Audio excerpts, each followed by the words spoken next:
YouTube. Hope you guys are having a very happy Thursday. I'm gonna try It's a Wrap Thursday, just for today, or just for this week, because I'll be heading to Orlando tomorrow for a modeling acting competition. So this week was a lot of stirring up about Dance with the Stars because they sent home Brandy instead of Bristol Palin. This 67-year-old guy from Wisconsin, he was watching it, and he shot his TV.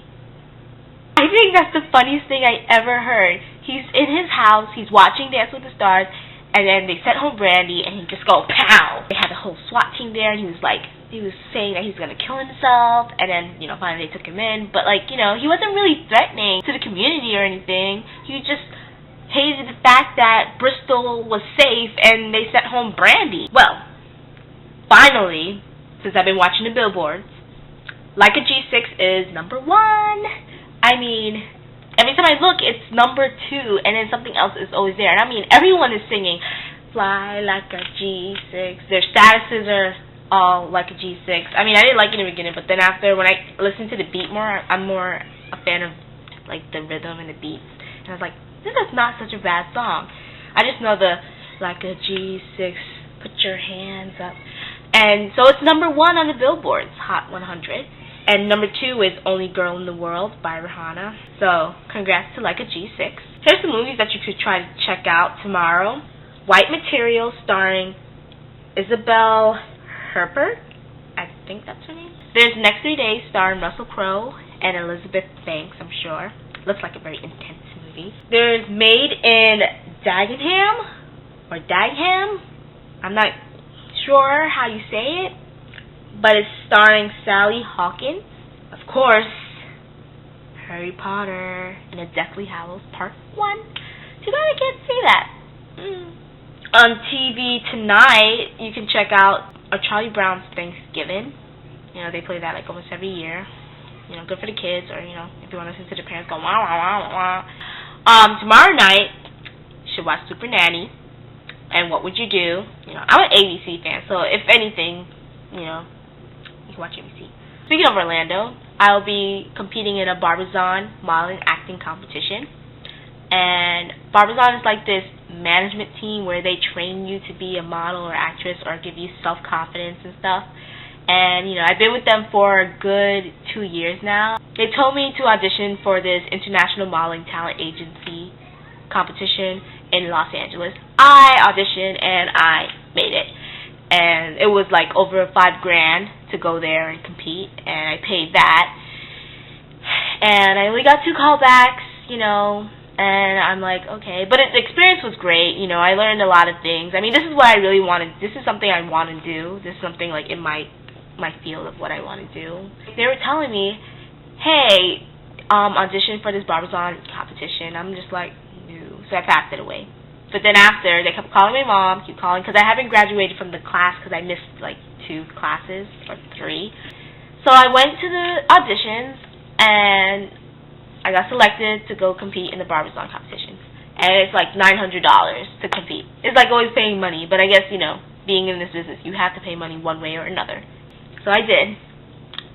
My grandma's paid, but I got a discount because I competed in the LA competition, so I only had to pay $6.95.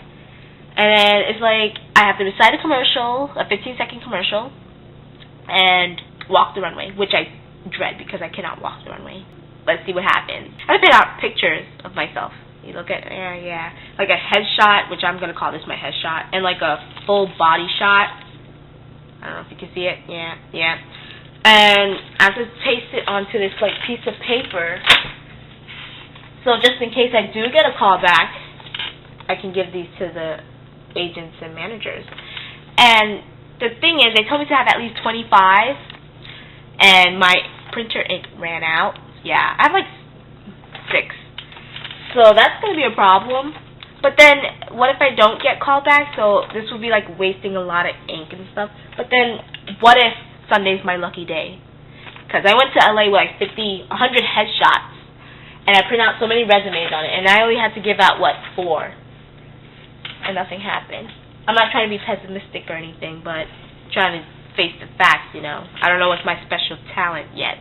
First of all, I'm going to be on a train for 4 hours, and that's going to kill me, because I hate long distance stuff, and, you know, I'm going to be by myself. But luckily, I'm going to put some movies on my iPod, and I, like, checked out a whole bunch of books. I started this A-list series, and I'm almost done with it, but, you know, I've been reading a little Zoe Dean, and then I'm going to start reading Gossip Girls, and then I was watching a Dr. Phil episode, and Dr. Philip Zimbardo was on it, and they were talking about why do good people do evil things or bad things. Dr. Phil's like, you should read it. And I'm this person where I'm interested and curious about things, so why not?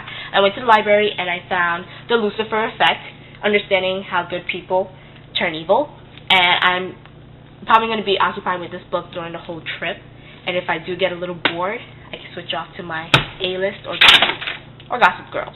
Something just fell. So that's what I'm going to be consuming myself with. And I brought paper and pens and plots just so if I do get bored of reading, I can write. Yeah, so that's going to be my whole trip, because I'm going to be checked in the hotel and have nothing else to do because I'm going to be by myself. Hope you guys have a great weekend.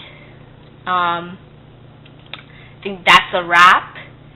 Subscribe, tell your friends. See you guys later.